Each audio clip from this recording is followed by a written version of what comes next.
حضرت امام حسین علیہ السلام کو حق حاصل تھا کہ وہ خلیفہ وقت بنتے، لیکن وہ شہید ہو گئے۔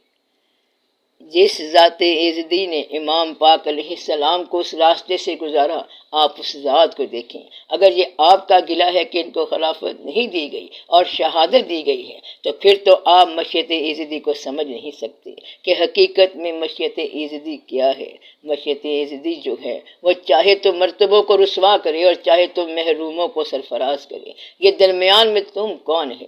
درمیان میں یہ جو تم ہے، یہ دنیا کی تاریخ لکھنے والے ہیں۔ تم تاریخ لکھنے والے جھوٹے ہو۔ مشیت ایزدی میں یہ دنیا یوں نہیں ہے جسے آپ سمجھ رہے ہیں، جیسے آپ سمجھ رہے ہیں۔ مثلا چور کسی بیچارے کے پاس سے پیسہ لے گیا، اور اگر دینے والا ساتھ ہو اور لینے والا ساتھ ہو تو پیسہ کیا ہوتا ہے؟ مطلب ہے کہ جس کی یہ دنیا ہے، جب اس کے ساتھ تعلق ہو جائے تو پھر مشیت سمجھ آئے گی۔ تو تاریخ کا لکھنا اکثر لکھنے والے کا اپنا فیصلہ ہوتا ہے۔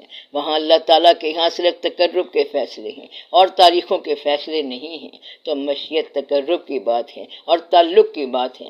یہ بات سمجھنے سے پہلے آپ کا تعلق بحال ہونا چاہیے۔ تو مذہب کیا ہے؟ حقیقت سے تعلق ہے۔ اب اگر تعلق دینے والا جس سے آپ متعلق ہونا چاہتے ہیں، اگر اس کا آپ کو پتہ چلے کہ وہ سنگِ در میں نظر آئے گا، پھر تو آپ پیشانی جھکائیں گے۔ آپ کو سنگِ در سے کوئی نسبت نہیں ہے، بلکہ اس نشان سے ہے، کیونکہ وہ یہاں ملے گا۔ اگر اللہ دار پر چڑھنے سے ملے گا تو وہ وہاں چڑھ جائے گا۔ اگر کوئی یہ کہے کہ اللہ جو آپ کا محبوب ہے وہ خنجر کھانے سے ملتا ہے، تو ایمان والا کہتا ہے کہ ہم راضی ہیں، مگر آپ تو اس شہید سے ہمدردی کرنے لگے ہیں، اور اللہ کہے اس شہید کے لیے سرفرازیاں ہو رہی ہیں۔ اس لیے آپ تاریخ کو چھوڑ دیں۔ حق طلب آدمی جو ہے وہ تاریخ نہیں پڑھتا، اس کا تاریخ سے کوئی تعلق نہیں ہوتا، کیونکہ تاریخ کو مشیت کی سمجھ نہیں۔ تاریخ جو ہوتی ہے یہ جمہوریت والے پڑھتے ہیں۔ جمہوریت والے کون ہیں؟ کہ یہ اس کا حق ہے اور یہ اس کا حق ہے، اس کو حق سے محروم کروا دیا گیا اور فلاں کو زیادہ دے دیا گیا۔ اللہ تعالیٰ بھی کمال کرتا جا رہا ہے، جب چاہتا ہے معزول کر دیتا ہے اور جب چاہتا ہے مقبول کر دیتا ہے۔ کسی کو نافذ کر دیا، کسی کو معزول کر دیا۔ تو یہاں سے لوگوں نے انکار کیا ہے اور یہاں سے لوگوں نے اعتراض کیا کہ تم جس اللہ کی عبادت کر رہے ہو وہ تو اپنے محبوبوں کو کربلا میں رلاتا ہے۔ ماننے والے نے کہا کہ وہ اللہ جو اپنے محبوبوں کو کربلا عطا فرماتا ہے، اب یہ اس کی عطا کی اور مہربانی کی بات ہے۔ اس لیے آپ اپنے آپ سے باہر نہ نکلیں، کچھ دن فاقے کریں اور کچھ دن شب بیداری کریں، تو پھر آپ کو سمجھ آ جائے گی کہ کربلا جو ہے یہ کوئی ابتلا نہیں ہے، بلکہ مہربانی کی انتہا ہے۔ اگر آپ کا محبوب کربلا میں ملے تو پھر آپ کو کربلا میں چلے جانا چاہیے۔ آپ لوگ تو آسائش میں رہنے والے ہیں، اس لیے آپ کو پتہ نہیں چل سکتا کہ اصل بات کیا ہے۔ تکلیف یوں نہیں ہے جیسے آپ کہہ رہے ہیں، بلکہ یہ اللہ کے تقرب کی بات ہے۔ آپ نے حضرت ایوب علیہ السلام کا واقعہ پڑھا ہوگا کہ وہ اللہ تعالیٰ کا قرب رکھنے والے پیغمبر تھے، مگر بیمار ہو گئے۔ تو کمال کی بات ہے کہ پیغمبر بیمار ہو گئے اور پھر کہا کہ اللہ سے میرا تعلق اسی طرح ہے۔ تو لوگوں نے کہا کہ آپ کا تعلق اچھا ہے، کہ آپ تو بڑے سخت بیمار ہیں۔ آپ اس زمانے میں ہوتے تو کیا کرتے؟ آپ ایوب علیہ السلام سے تعلق رکھتے یا نہ رکھتے؟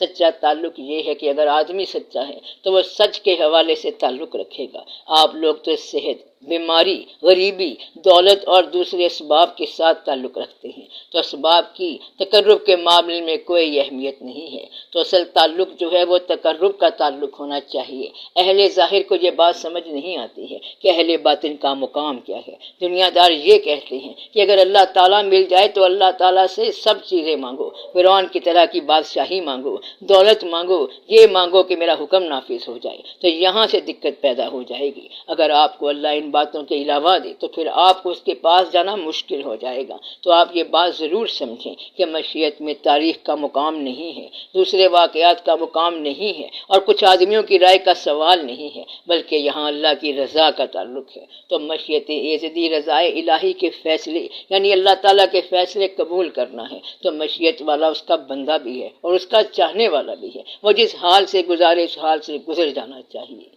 تو ہر دم می سرائی نغمہ او ہر بار می رقصم، بہر طرز کے تو رقصہ نیم اے یار می رقصم، یعنی جب بھی تو نے نغمہ سنایا میں نے رقص کیا، اور تیری مرضی ہے کہ تو جس طرح سے جس حال میں مجھ سے رقص کرا لے، تیری مرضی ہے، تو جہاں رکھے ہم راضی ہیں۔ تو آپ یہ بات دل میں طے کرنے کی گنجائش ضرور پیدا کریں۔ عام بندہ یہ بھی کہہ سکتا ہے کہ ہم ہر حال میں راضی ہیں، لیکن بہتر ہے کہ ہمیں ذرا آسانی میں رکھ، کیونکہ ہم کمزور انسان ہیں، تیری مخلوق ہیں اور بڑے عاجز ہیں، اور اللہ کا طالب جو ہے وہ پھر رعایتیں نہیں چاہتا بلکہ عام بندہ رعایت چاہتا ہے۔ تو اگر آپ اس کے عام بندے کی حد تک ہیں تو تلاش حق عام بندے کا سوال نہیں ہے۔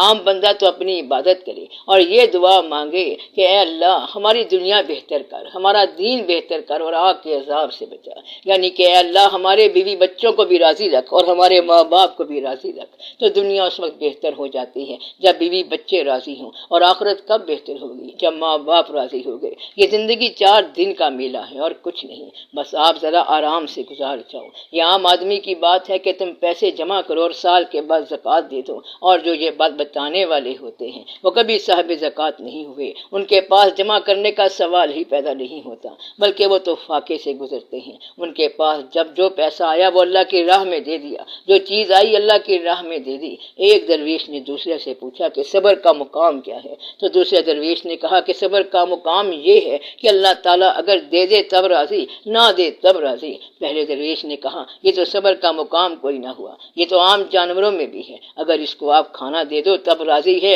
اور نہ دو تب بھی راضی ہے، اور اس جانور کا نام ہے کتا۔ تو صبر یہ ہے کہ اگر اللہ نے دے دیا ہے تو تقسیم کر دو، اور نہیں دیا تو راضی رہو اور شکر کرو۔ اب یہ مختلف انسانوں کا اللہ سے اپنا تعلق ہے اور اس کے مطابق وہ بات کرتے ہیں، تو حاصل ہونے والا جو ہے وہ عطا کرنے والا ہے۔ اب ایک دفعہ ایک بزرگ کے پاس ایک سائل آیا۔ سائل نے سوال کیا کہ کچھ پیسہ چاہیے۔ ان کے پاس ایک تھیلی نیاز میں پیش ہوئی تھی، آپ نے اس کو وہ تھیلی دے دی۔ تھیلی دینار سے بھری ہوئی تھی، مگر وہ بزرگ رونے لگے۔ متقدین نے پوچھا کہ آپ نے اس کا سوال تو پورا کر دیا، پھر آپ روئے کیوں؟ انہوں نے کہا مجھ سے غفلت ہو گئی، میں ذرا توجہ کرتا تو وہ شخص سوال کی اذیت سے بچ جاتا۔ تو سخی کا کام یہ ہوتا ہے، اور اس بزرگ کا نام ہے حضرت امام حسن علیہ السلام۔ تو سخی وہ ہے جو سوال سے پہلے جواب دے دے تاکہ سائل کو سوال کی اذیت نہ ہو، اور آپ تو 10 دفعہ سوال کراتے ہیں اور پھر معذرت کر لیتے ہیں۔ ایک شخص تیسری منزل پر سویا ہوا تھا اور نیچے سے ایک سائل نے گھنٹی بجائی۔ اوپر سے پوچھا کیا بات ہے بھائی؟ اس فقیر نے کہا بات سنیں، آپ سے کام ہے۔ تو وہ تیسری منزل سے نیچے اترا۔ سائل نے کہا بات یہ ہے کہ اللہ کے نام کا کچھ دو، کوئی چیز دو، میں بھوکا ہوں۔ اس نے کہا میرے ساتھ اوپر چلو۔ جب اوپر چلے گئے تو سائل کہا کہ معاف کر دو۔ اب اس کا مقصد یہ تھا کہ تو نیچے سے سوال کرتا تو میں تجھے وہاں سے جواب دیتا، آپ بھی جدھر سے سوال کرو گے تو وہ ادھر سے جواب دے گا۔ تو واقعہ کیا ہے؟ اس کے تعلق کی بات ہے۔ اس لیے صبر اور چیز ہے، رضا بھی اور چیز ہے۔ جب تک آپ مکمل طور پر اللہ کے فیصلوں پر راضی رہنے کی صلاحیت نہیں رکھتے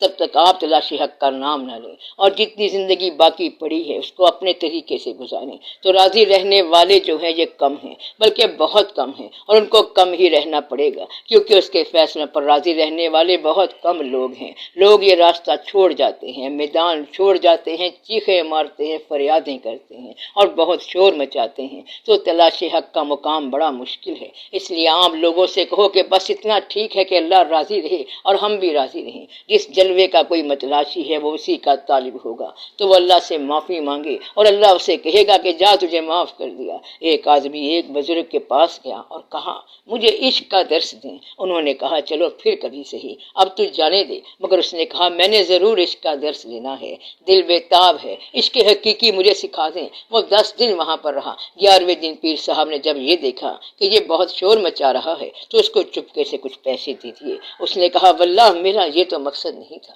اچھا اگر آپ کہتے ہیں تو میں رکھ لیتا ہوں۔ تو اس شخص کے عشق کا مقصد یہ تھا، اور اسے عشق حقیقی اتنا تھا کہ 4 پیسے اس کو مل جائیں۔ یہ پیسوں کا سفر جو ہے، حاصل کا سفر جو ہے، یہ بڑا خطرناک سفر ہے۔ ایسے آدمی سے اگر اللہ تعالیٰ پوچھے کہ دوزخ میں بھیجوں یا جنت میں، تو وہ کہے گا جہاں 2 پیسے زیادہ ملے وہیں بھیج دیں۔ تو اصل چیز اللہ سے تعلق ہے، وہ اس وقت راضی ہوگا جب آپ اپنی رضامندی باہر نکال دیں گے۔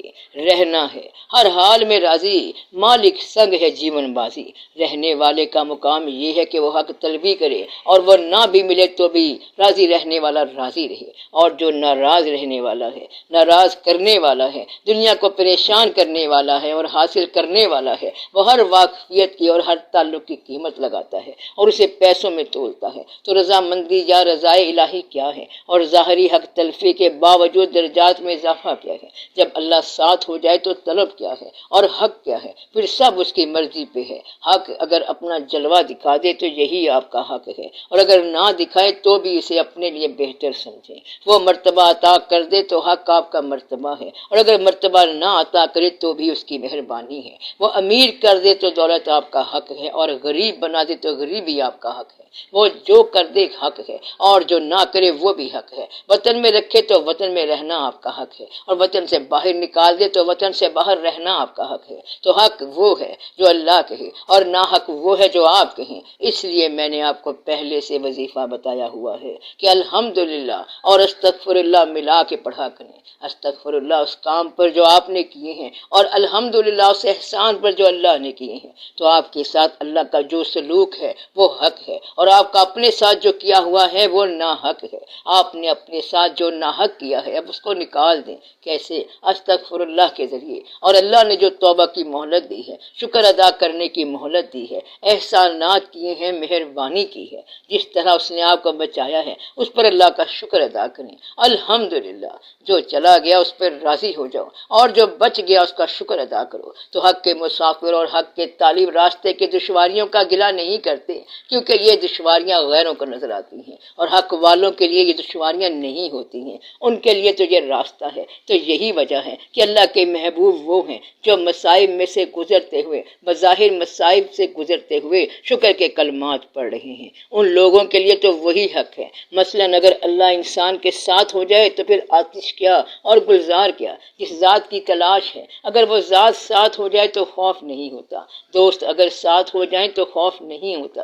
اگر غریبی ہو لیکن دوست ساتھ ہو تو غریبی آسانی سے گزر جائے گی۔ اس لیے اگر اللہ ساتھ ہو تو پھر غریبی کیا ہے؟ اس سے تعلق جوڑنے کا ایک ہی راز ہے کہ اس کے فیصلوں پر راضی رہنا سیکھو۔ یہ دعا کرو کہ یا رب العالمین اپنے فیصلوں پر راضی رہنے کی توفیق دے۔ تو رضا والے اس سے یہ توفیق مانگتے ہیں، اور اس توفیق میں اس شیخ کا ذکر بہت ضروری ہے جو یہ توفیق سکھاتا ہے۔ اگر حالات کل بہتر تھے تو بہت اچھا تھا، اور آج بھی بہتر ہیں تو بہت اچھا ہے۔ وہ وقت بھی اچھا تھا، یہ وقت بھی اچھا ہے، اور جو آئے گا وہ بھی اچھا ہی ہوگا۔ تو اچھا وقت کس کا نام ہے؟ اچھا وقت آپ کا نام ہے، اچھا خیال آپ کا نام ہے، وگرنہ وقت نہ اچھا ہوتا ہے اور نہ برا ہوتا ہے، یہ صرف آپ کا خیال ہے۔ قبول کرنے کا نام اچھا ہے، اور قبول نہ ہو تو کچھ بھی اچھا نہیں ہے۔